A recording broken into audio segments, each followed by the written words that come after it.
Stress, anxiety, depression, ನಿದ್ರಾಹೀನತೆ ಇವೆಲ್ಲಕ್ಕೂ ಸಹಾಯ ಮಾಡುತ್ತೆ. ಹೀಗೆಯಲ್ಲಿ ಏನು ಥೈರಾಯ್ಡ್ ಪ್ರಾಬ್ಲಮ್ ಅಂತ ಏನು ಕರಿತೀರಿ ಅದಕ್ಕೆ ತುಂಬಾ ಆಗುತ್ತೆ.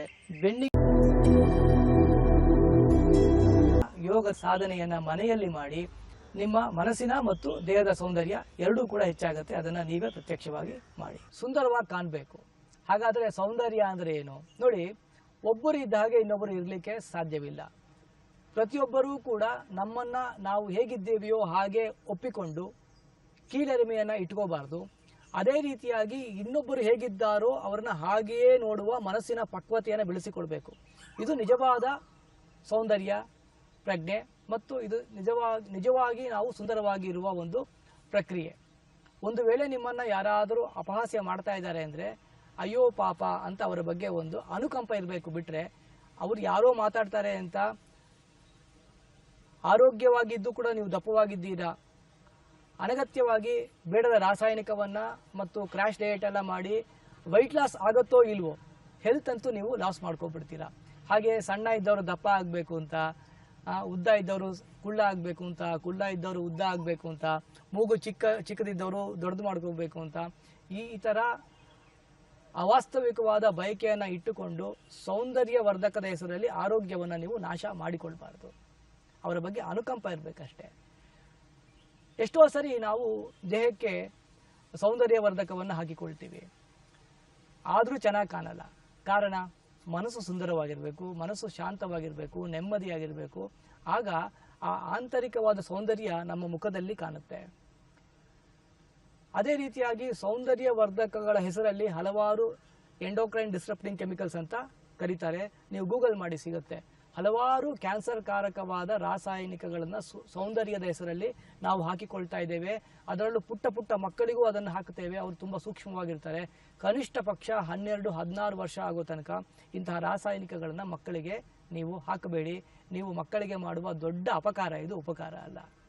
ಹಾಗಾದರೆ ಯಾವುದೇ ರಾಸಾಯನಿಕಗಳನ್ನು ಬಳಸಿಕೊಳ್ಳದೆ ಹೇಗೆ ಮಾನಸಿಕವಾದ ಮತ್ತು ದೈಹಿಕವಾದ ಸೌಂದರ್ಯವನ್ನು ಹೆಚ್ಚು ಮಾಡಿಕೊಳ್ಬೋದು ಎಂಬ ಪ್ರಶ್ನೆಗೆ ಉತ್ತರವಾಗಿ ಈ ಎಪಿಸೋಡಲ್ಲಿ ನಾವು ನಿಮಗೆ ಕೆಲವು ಯೋಗದ ಸಾಧನೆಗಳನ್ನು ತಿಳಿಸಿಕೊಡ್ತಾ ಇದ್ದೀವಿ.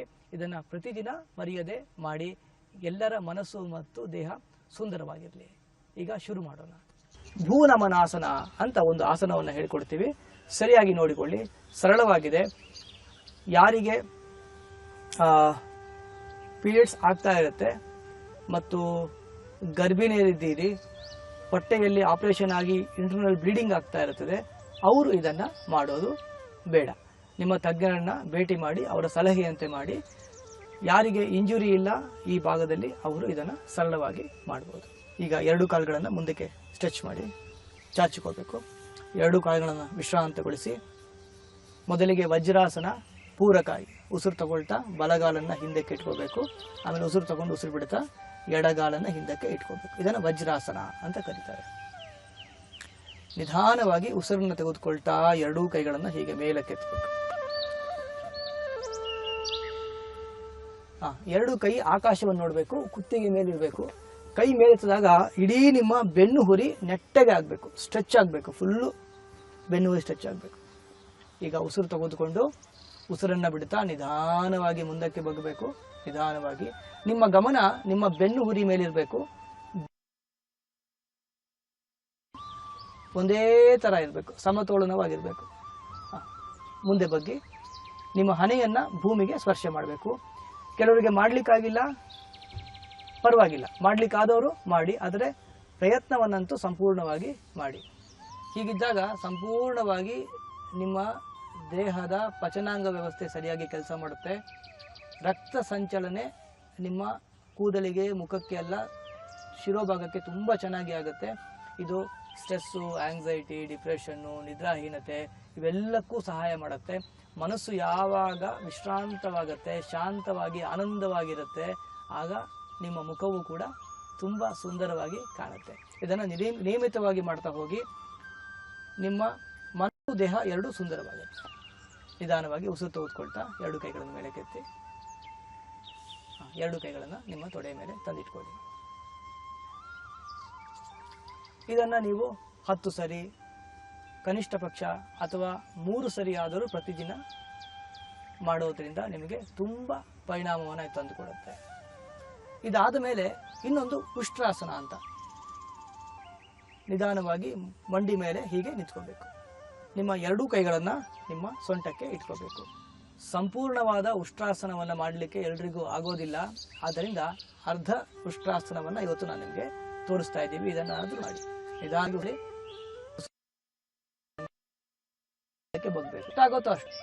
ಎಷ್ಟಾಗುತ್ತೋ ಅಷ್ಟು ಬಗ್ಬೇಕು. ಹೀಗೆ ಕನಿಷ್ಠ ಒಂದು 5 ಸೆಕೆಂಡು, 10 ಸೆಕೆಂಡು, 30 ಸೆಕೆಂಡು, 1 ನಿಮಿಷ ಈ ತರ ಇರೋದ್ರಿಂದ ಕುತ್ತಿಗೆಯಲ್ಲಿ ಏನು ಥೈರಾಯ್ಡ್ ಪ್ರಾಬ್ಲಮ್ ಅಂತ ಏನು ಕರಿತೀರಿ ಅದಕ್ಕೆ ತುಂಬಾ ಆಗುತ್ತೆ. ಬೆನ್ನಿಗೆ ಸಂಬಂಧಪಟ್ಟ ಸಮಸ್ಯೆಗಳು ಕಡಿಮೆ ಆಗುತ್ತೆ, ನೋವು ಕಡಿಮೆ ಆಗುತ್ತೆ. ಶೋಲ್ಡರ್ ಪೈನ್ ಏನು ಕರಿತೀರಿ ಕಡಿಮೆ ಆಗುತ್ತೆ. ನಿಮ್ಮ ಶಿರೋಭಾಗಕ್ಕೆ ಒಳ್ಳೆ ರಕ್ತ ಸಂಚಾರ ಆಗುತ್ತೆ. ಮುಖದ ಸೌಂದರ್ಯ ಹೆಚ್ಚಾಗುತ್ತೆ. ಕುತ್ತಿಗೆಗೆ ಸಂಬಂಧಪಟ್ಟ ಸ್ನಾಯುಗಳೆಲ್ಲ ಬಲಿಷ್ಠ ಆಗುತ್ತೆ. ಉಸಿರಾಟ ಸಮಸ್ಯೆಯಿಂದ ಕಡಿಮೆ ಆಗುತ್ತೆ. ಹಲವು ರೀತಿ ಇದು ತುಂಬಾ ಪರಿಣಾಮಕಾರಿಯಾದ ಸರಳವಾದ ಆಸನ. ಪ್ರತಿಯೊಬ್ಬರು ಮನೆಯಲ್ಲಿ ಮಾಡಬಹುದಾದ. ನಿಧಾನವಾಗಿ ಮತ್ತೆ ಮೇಲೆ ತನ್ನಿ ವಜ್ರಾಸನದಲ್ಲಿ ಕೂತ್ಕೊಳ್ಳಿ. ಇದನ್ನ ಸರಿ ಅಥವಾ 3 ಸರಿ 10 ಸರಿ ಎಷ್ಟು ಸಾಧ್ಯವಿದೆಯೋ ಅಷ್ಟೊತ್ತು ಇದನ್ನ ಮಾಡಿ. ಕಡೆಯದಾಗಿ ಶವಾಸನ. ಈ ಕಡೆ 2 ಕಾಲುಗಳನ್ನು ಚಾಚಿಕೊಂಡು ಕೆಳಮುಖವಾಗಿ ಮಲ್ಕೋಬೇಕು. 2 ಕೈಗಳನ್ನು ತೊಡೆಯ ಪಕ್ಕ ಹೀಗೆ ಹಿಮ್ಮುಖವಾಗಿ ಹಚ್ಚಿಕೊಂಡು ನಿಧಾನವಾಗಿ ನಿಮ್ಮ ಉಸಿರಾಟವನ್ನು ಗಮನಿಸಬೇಕು. ಅಷ್ಟೇ. ನಿಮ್ಗೆ ಯಾವುದಾದ್ರು ಒಳ್ಳೆಯ ಸಂಗೀತ, ಶಾಸ್ತ್ರೀಯ ಸಂಗೀತ ಭಯ ಇತ್ತು ಅಂತಂದರೆ ಅದನ್ನು ಹಾಕೊಬೋದು. ಇಲ್ಲ ಅಂದರೆ ಸುಮ್ಮನೆ ಈ ಥರ ನಿಮ್ಮ ಉಸಿರನ್ನು ಗಮನಿಸಿಕೊಂಡು ಒಂದು 5 ನಿಮಿಷ ನಿಮ್ಮ ಉಸಿರಾಟವನ್ನು ಗಮನಿಸಬೇಕು. ಮನಸ್ಸು ದೇಹ ವಿಶ್ರಾಂತವಾಗುತ್ತೆ. ಇದಾದ ಮೇಲೆ ನಿಧಾನವಾಗಿ ನಿಮ್ಮ ದೇಹ, ಮನಸ್ಸನ್ನು, ಉಸಿರನ್ನು 3 ವಿಶ್ರಾಂತಗೊಳಿಸಿಕೊಬೇಕು. ಮುಖವನ್ನು ಆನಂದವಾಗಿ ಇಟ್ಕೊಳ್ಬೇಕು. ಆಮೇಲೆ 2 ಕೈಗಳನ್ನು ಪಕ್ಕಕ್ಕೆ ತಂದು ಮೊದಲು ರಬ್ ಮಾಡಬೇಕು. ಕಣ್ಣು ಮುಂದೆ ಇಟ್ಕೊಂಡು ನಿಧಾನವಾಗಿ ಕಣ್ಣನ್ನು ಬಿಡಬೇಕು. ಬಲರೆ ತಿರುಗಬೇಕು. ಯಾವುದೇ ಕಾರಣಕ್ಕೂ ಶವಾಸನದಿಂದ ಎದ್ದೇಳಬೇಕಾದ್ರೆ ಎಡಗಡೆಯಿಂದ ಎದ್ದೇಳಬಾರ್ದು. ಬಲಗಡೆ ತಿರ್ಕೊಬೇಕು. ಬಲಗಡೆ ತಿರ್ಕೊಂಡು ನಿಧಾನವಾಗಿ ಎದ್ದು ಕೂತ್ಕೋಬೇಕು. ಕೂತು ನಮಸ್ಕಾರ ಮಾಡಿ. ಓಂ ಶಾಂತಿ ಶಾಂತಿ ಶಾಂತಿ. 2 ಕೈಗಳನ್ನು ಉಜ್ಜಿ ನಿಧಾನವಾಗಿ ಕಣ್ಣು ಮುಂದೆ ಇಟ್ಟು ವಿಸ್ತಾರ ಮಾಡಿ. ಪ್ರತಿದಿನ ಮರೆಯದೆ ಈ ಯೋಗ ಸಾಧನೆಗಳನ್ನ ಮನೆಯಲ್ಲೇ ನೀವು ಮಾಡಿ ನೋಡಿ. ಒಂದು 4 ದಿನದಲ್ಲಿ ನಿಮ್ಮ ಮುಖದಲ್ಲಿ ಮತ್ತು ಮನಸ್ಸಿನಲ್ಲಿ ಒಂದು ಚೈತನ್ಯ ಕಾಣಲಿಕ್ಕೆ ಶುರುವಾಗುತ್ತೆ. ಎಲ್ಲರಿಗೂ ಒಳ್ಳೆಯದಾಗಲಿ. ಶುಭದ. ಇವತ್ತಿನ ಯೋಗ ವಿಶೇಷವಾದಂತ ಕಾರ್ಯಕ್ರಮದಲ್ಲಿ ಕೆಲವೊಂದು ಪ್ರಶ್ನೆಗಳಿಗೆ ಅಥವಾ ಕೆಲವೊಂದು ವಿಚಾರಗಳ ಬಗ್ಗೆ ಆಚಾರ್ಯರ ಹತ್ರನೇ ತಿಳಿಬೇಕು ಅನ್ನೋದಕ್ಕೆ ಖಂಡಿತ ಈ ಒಂದು ವಿಚಾರಕ್ಕೆ ಹೇಳ್ತಾರೆ ಅನ್ಸುತ್ತೆ. ಅಷ್ಟು ಸ್ಪಷ್ಟವಾದಂತ ಮಾಹಿತಿ. ಎಲ್ಲರೂ ಕೂಡ ಒಂದಷ್ಟು ಚೇತರಿಕೆಯನ್ನ ಕಾಣಿಸ್ಕೊಂಡ್ರು. ಅವ್ರ ಮನಸ್ಸಲ್ಲಿ ಇರುವಂತ ಅನೇಕ ಗೊಂದಲಗಳಿಗೆ ಉತ್ತರ ಸಿಕ್ತು. ಮತ್ತೆ ಈ ತರದ ಒಂದು ರಕ್ತ ಸಂಚಲನ ಹೆಚ್ಚಿಸುವಂತೆ ಮತ್ತೆ ಸೌಂದರ್ಯವನ್ನ ಇರುವಂತ ವಿಶೇಷವಾದಂತ ಅದರಲ್ಲಿ ಗುಣಮಟ್ಟ ಇರುವಂತಹ ಆಸನಗಳ ಬಗ್ಗೆ ಇವತ್ತಿನ ಕಾರ್ಯಕ್ರಮದಲ್ಲಿ ತಿಳಿಸ್ಕೊಟ್ರಿ. ನಿಜಕ್ಕೂ ಇದೊಂದು ವಿಶೇಷವಾದ ಕಾರ್ಯಕ್ರಮ ಆಗಿತ್ತು ಆಚಾರ್ಯರೇ. ಅನಂತ ಧನ್ಯವಾದಗಳು.